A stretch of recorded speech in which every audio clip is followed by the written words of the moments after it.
What up, guys? Hey, we're gonna let a few more people jump in on here. I haven't done a video in 2 weeks, so I want to jump on here and do a live one. For those of you guys that maybe saw my Instagram stuff, I don't know if I put something here on YouTube or not, but I got a video coming out. I went to Vortex Pressure Washer headquarters. Got to see the whole thing. You guys will get to see it too. I got my video guy editing all the video, had a guy follow me around. It's really cool. So I'm excited to put that out, hopefully here probably in the next couple days. Just want to jump on here tonight. What's up, Jimmy, man? How are ya? Wanted to jump on here tonight and chat with you guys, ask you some questions, and see if your business is getting you where you want to be, and if it has the potential to get you where you want to go. This is something I've always been very open about, especially in the service industry, especially in the cleaning business. What's up, Martin? How are you, buddy? You know, I've always looked at my business as a stepping stone for me. It was kind of, for those of you that knew, I had a lawn care business before. I sold all my accounts, my equipment, and anyway, a few years later I got into the cleaning industry, and I always knew from day one that it wasn't going to be my forever gig, right? It wasn't going to be the business that I ran for the rest of my life. And even if I didn't sell it, I was going to figure out a way to systemize it so I didn't have to work in it, because I knew it wasn't going to get me to where my end goal wanted me to be. And I think a few videos back, what's up, Austin? A few videos back we talked about, you know, what does success mean to you? And for a lot of people it's a lot of different things, and for me it's not just material things, but I do want some material things, right? Like all of us do. I want to live in a nice house. We have a desire to live on a nice lake, and you know, I'm blessed. I have a nice vehicle and stuff like that, but I'm just not quite where I want to be. And so that's why I'm making this video today, because I want to be transparent with you guys, especially those of you in the cleaning business, the lawn care business. I know the industry so well, and I want you guys to ask yourself, what is my end game? Where do I want to be? And what is it going to take to get there? And can my business get me there?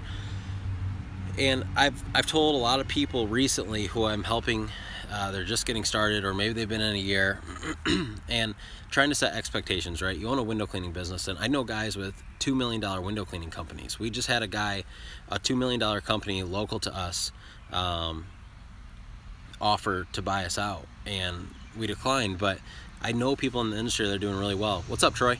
At the end of the day, a window cleaning business is not going to make you rich. It's not going to make you wealthy. And it's not just window cleaning. It's a lot of different businesses that are in that same category, right? But the true way to wealth, in my opinion, is multiple flows of income. The thing that most people do wrong is they build up a flow of income. So let's say I build up my business to where it's at right now, you know, doing almost $500,000. And then I say, oh, it's not making me enough money, and I move on to the next thing. And then what happens is I kick that flow to the curb, my window cleaning flow to the curb, and I start over. And what happens is people get burnt out, or they get tired, or they realize, oh, my business can't get me to that next level I want to be.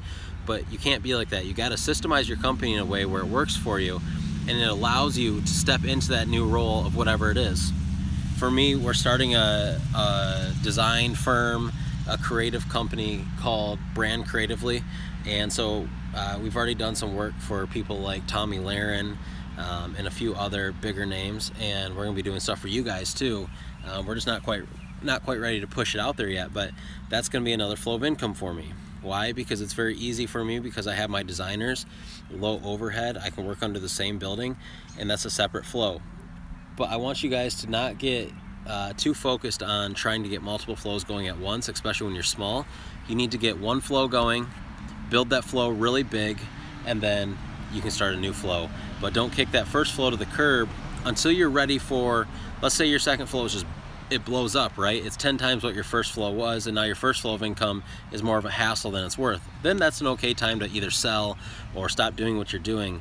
But the way to get real wealth, to grow and become really wealthy, is multiple flows of income. So the window cleaning business, in my opinion, someone might disagree with me, I guess, but in my opinion, is not going to make you rich. I know it's going to crush some of your guys' dreams, but that's okay, because it's a great business to learn. It's a great business to grow. Trust me, when I started my business, I literally said, man, if I could only do $100,000 in sales, it would change my life. And now that we're at $500,000 in sales, it really did. It has really changed my life. Absolute no doubt. I was done at work today at 1 o'clock. I went golfing. My guys were still out working. It's amazing what it's done. But I just wanted to be very clear with you guys, like, you know, we're really busy. We have multiple employees. We're jamming. We're making money, but it's not making me rich, right? And so have a long-term plan. Know specifically what you want. Know specifically how much money you want to make, and then go reverse engineer and figure out how to get there. So for me, that was, okay, this business isn't going to get me there, but it might get me half there, even if you make a franchise. So we looked into franchising last year. First off, franchising is extremely expensive. Sorry if it's loud, cars going by. It's extremely expensive to really just get the proper documents in place, with everything legalized like the right way. So when your franchisees sign up, they're signing paperwork that is actually legit. That's around $100,000. So you have to drop, you know, $70,000 to $100,000 just on basically the legal portion of a franchise. That doesn't include actually setting up what you're giving people, the systems, the software, all that kind of stuff. So in my opinion, in this industry, it's just not worth it. Some people might disagree. We actually are opening up a different Dirt Hunter in Idaho right now. It will be rocking and rolling here in a week or two. But it's not a franchise. We're partnering with a guy out there, and so I like that model a lot better. I like partnering with somebody who's either already in the business and maybe they're struggling, they need some guidance, or somebody who's just getting started, who's a hustler, which is what we're doing. And we're going to basically implement all our systems into their business. It's called the Dirt Hunter because you can use the same name in different states, and you know, we're not dealing with all the franchise stuff. So that's kind of the way we like to go. But yeah, I mean, here's the deal, guys, and this goes for any business really, but even specific the window cleaning business. For every $1 million or $2 million window cleaning business, there's probably 500 to 1,000 window cleaning companies that do under $100,000. So it's very rare to grow a business that big. And the company that was interested in buying us out, that has a $2 million operation, they've been in business almost 40 years. So I wasn't, you know, that's not that impressive to me. In 40 years, I would hope my business would be $20 million, $30 million, right? But yeah, so fire away with questions if you guys have them. I'm trying to bring relevant stuff. Nobody's talking about this stuff. Nobody's saying window cleaning won't make you rich. People are saying, buy my book and learn how to, you know, sell $500 a day. Yes, that might change your life drastically, right? Because maybe right now you're only making $50 a day, and that's awesome. But it depends what your long-term goal is. So I'm trying to keep it real and bring you guys some good value. I'm not at all saying don't grow a window cleaning business. Don't take that from me. I would not change a thing. It has been an amazing experience for me. I'm going to continue to grow my business, but we're pursuing new things to kind of grow my personal side of my income, and I'm able to do that because I systemize my business in a way where people are helping me run it. Any of you guys got questions for me? Finally, this light's chilled out a little bit. It's so nice out today. Anybody? See if I can tell who's on here. Nope, won't let me.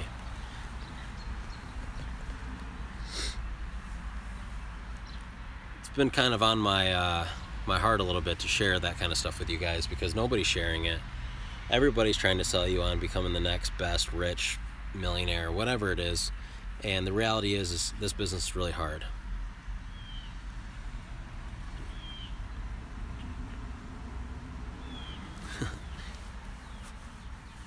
Austin, I hope you're landing more jobs, buddy. How did that one job go for you? The one that well, the last one you talked to me about, you text me.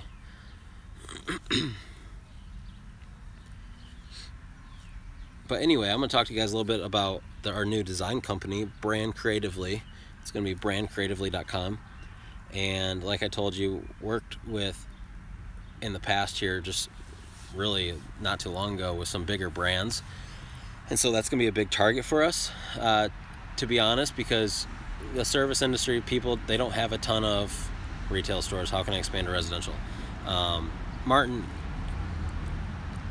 I never ever ventured into storefront retail, any of that stuff, because I just never saw the model working for me the way I wanted it to.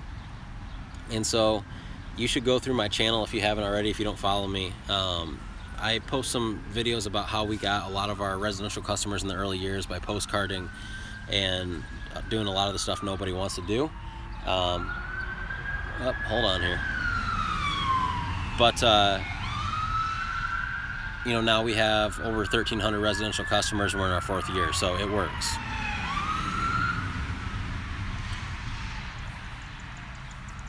But yeah, Martin, go check out my videos and you'll see a bunch of different stuff.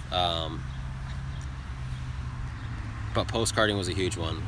She put me on our neighborhood Facebook page, and now I have 2 repeat clients to do it again in August. Cool, man, it's awesome. Very, very cool. Have you done any jobs since then, Austin?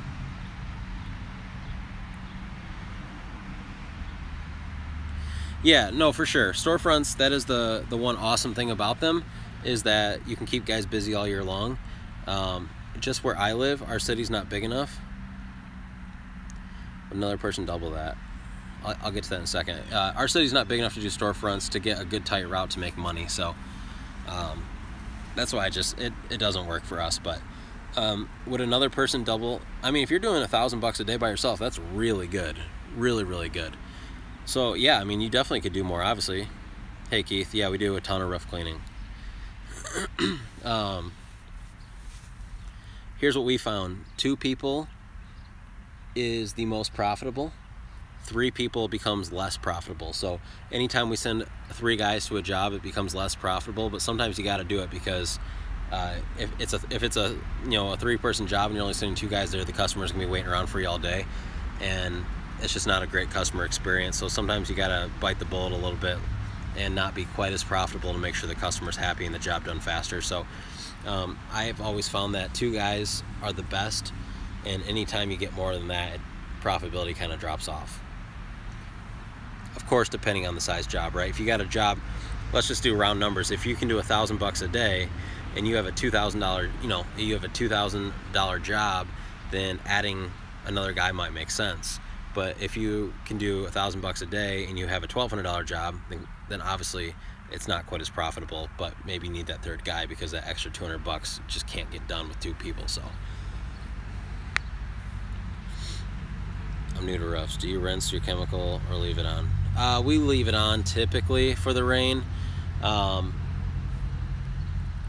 And I've heard a lot of people have a hard time selling that to customers, but if you have your pitch down, and honestly, it's what I believe in the most. So if you believe in what you're doing, that's what it's all about. You know, then you're not selling the customer, you're telling them what you think is ethical. And so we spray the roofs and we let them sit, and we guarantee it. So if there's still stains, we tell them after 4 hard rains. Would you recommend start with window cleaning, gutter cleaning, pressure cleaning?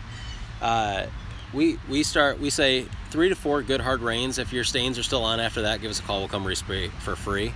And like we had a call today, we have to go respray one, but it doesn't happen a ton. But we charge enough for them where if it does happen, it's okay. So,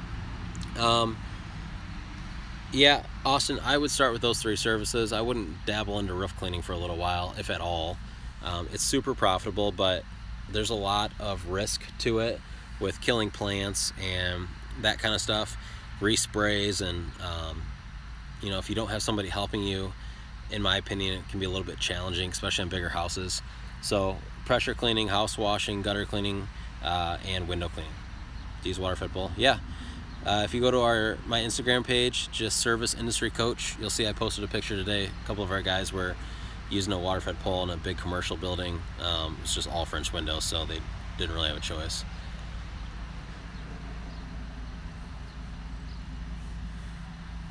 But we don't do a lot of water fed pole work on residential. If it's a big house, like big 3-story walkout, you know, 4, 5, 6,000 square foot home, a couple hundred windows, we'll do it on the back to save us time. But our guys are pretty quick. I mean, they can almost do it by hand just as fast as they can water fed pole, and a lot of them prefer to do it by hand because they don't have to set up the hoses and the system and all that crap.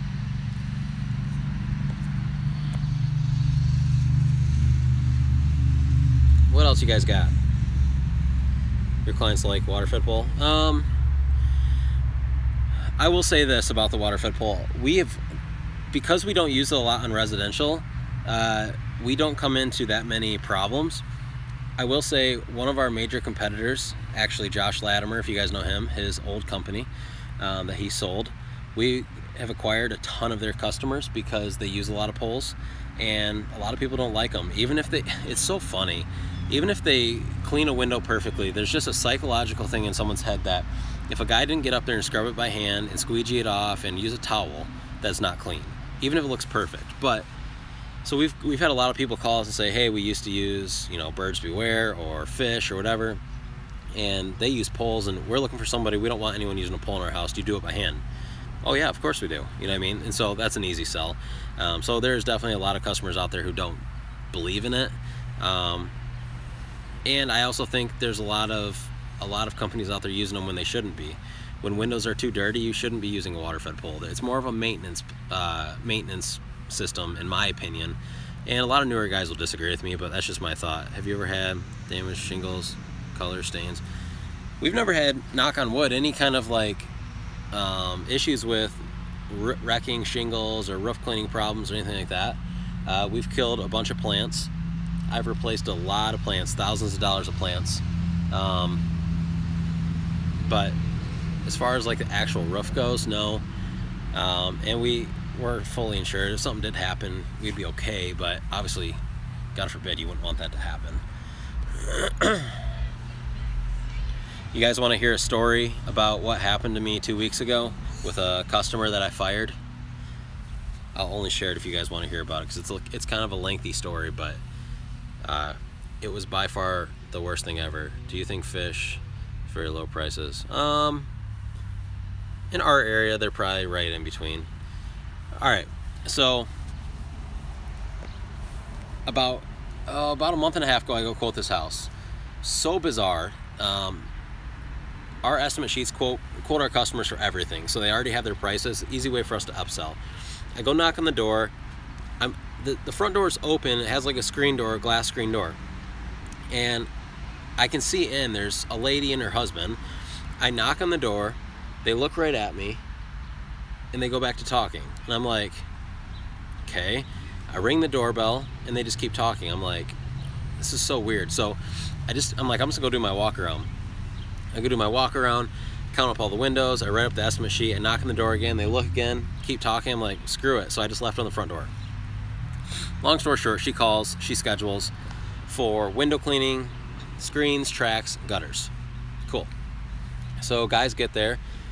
She's not home, but her husband is. And,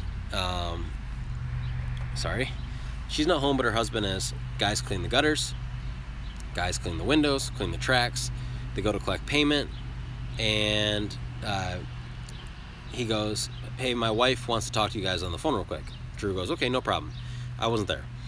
And she goes, so how did it go? And they're like, oh, everything looks good to go. She's like, did the house come out clean? And they're like, the house? She's like, well, you washed the house, didn't you? And they're like, no, I'm sorry. We only had window cleaning and gutter cleaning on our schedule for you. She flips out. You're telling me you didn't wash the house, then you need to go back out and wash the house. Well, the guys didn't have a washer on them because they didn't have any house washing. That crew didn't have any house washing that day. And so, well, we don't have a washer, but we'll get in touch with the office and we'll come out and we'll wash the house. She's like, well, then you're gonna have to re-clean my windows. And they're like, that's absolutely no problem. We'll re-clean them for, free and whatever. And she goes, well, I'm pissed off. And Drew's like, I'm sorry, this is the best I can do. I will make sure I let the office know. We'll take care of you. He hangs up, Vox me, tells me. I'm like, okay, great. So I tell our office manager, and she calls 2 seconds later, flipping out, wants to talk to the owner. So I call her back, and she starts yelling at me. And for those of you that know me, I'm a pretty nice guy, but if somebody disrespects me, they're not going to get respect in return. And so I was very blunt with her. I said, listen, I want to help you here, so settle down and we'll get it figured out. Long story short, I got her rescheduled for like 3 days later, even though we were 6 weeks out. And I gave her 25 bucks off. Long story short, I went out of my way and I just made it work for it, because although I know it wasn't our fault that she wasn't on the schedule for house washing, I'm not going to blame her for it. So later that night, she leaves a voicemail at 8 o'clock. in my cell phone, I have my email on my cell phone, and I get all of our voicemails through email. So if I check my email, I can see how many voicemails were left after hours. She left a voicemail, I listened to it, and she's screaming on the phone, literally. And she's saying, I just got home, the windows look like bleep, the gutters look like bleep, there's towels all over my back deck. And I'm like, you know what? I'm gonna offer good customer service. I wouldn't normally do this, but I'm gonna call you after 8 o'clock at night tonight, and I'm gonna fix the problem, because this is what happens when you get a bad call back. You do the right thing, make the customer happy. They typically become a great customer. People know you care about them, then they're a lot less likely to complain, but a lot more likely to refer you. So I'm gonna call her back. So I call her back. She starts yelling at me. I cut her right off, and I said, hey, listen, I'm not gonna let you talk to me like that. You need to settle down. I'm calling you back at 8:30 at night because I'm trying to offer good customer service. But if you're gonna yell at me, there's nothing I can do to help you. And she goes, well, we'll see how calm you are. I'm gonna email you right now all the pictures of how bad these windows look. I said, feel free, I'll take a look. She says, you need to call me right back. I said, I'm not gonna call you back because it's 8:30 at night. I'm with my family right now, but I will call you back during business hours tomorrow. I said, but do me a favor, when you send the email, be cordial, and I will do anything. I will go out of my way to make sure we make things right with you. She hangs up the phone. About 5 minutes later, I get an email, 36 pictures she attached. And keep in mind, she said, there's towels all over my deck. She sends a picture, there's one towel the guy's left, one Blue Huck towel. And she said, my tracks look like crap. She was talking about her side rails. So those aren't tracks, we charge extra for those. So her tracks look perfect, but the windows were trashed. I mean, these things have never been cleaned in probably 25 years. And to top it all off, her voicemail, or her email, was so rude. I responded and I said, I just talked to you 10 minutes ago and asked you to be cordial via email, and you just sent me the nastiest email I've ever received. I can't help you, and we are not going to service your home. We did not charge her. I said, I'm not going to charge you, but we're not going to service your home, and you're not going to be a customer of ours because you're just not a good fit for us. She flipped. So if you go on our Facebook page, she left a bad review saying that I'm an a-hole. Her neighbor left a review who's never used us saying that I'm an a-hole. Her husband left a bad review saying I'm an a-hole. This is just on Facebook. Then they did it on Google. Then they did it on Yelp. Then they did it on Angie's List. They left us 1-star reviews everywhere, just trying to crush us. And they did it for about a week. And so I had the choice. I responded to their reviews because the public sees them. And I just basically said, hey, this is what happened. I still apologize that you weren't happy with our service. That's not how we typically, we have like 5-star reviews for everything. We don't ever get bad reviews. However, I'm not going to allow somebody to talk down to me, tell me basically that I'm insane and blah, blah, blah, and all this other stuff. And so you're just not a good fit for our company, and we're not going to service you. Please go find another company and leave us alone. So long story short, she's a psycho customer. And for about a week to a week and a half, she was continuing to leave reviews on every single site that allowed you to leave reviews. And her neighbor did the same thing. So I contacted our attorney and I said, hey, I know she's allowed to leave reviews. She used us. However, her reviews, the things she's saying aren't real. A lot of the things were lies.